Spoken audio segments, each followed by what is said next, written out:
ត្រឹមតែ3ព្រមទទួលបងសាចិត្តថ្មីបងកូនសៃដោយបុយពុកសុំឆ្មា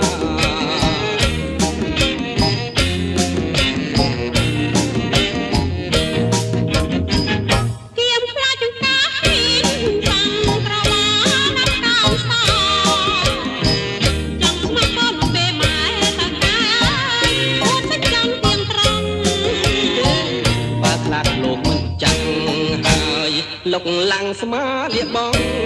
លួនអាប៉ោងនៅលួចដាក់ម្ដងតែយល់សពត្រង់រត់តម្រង់ទៅបងលោ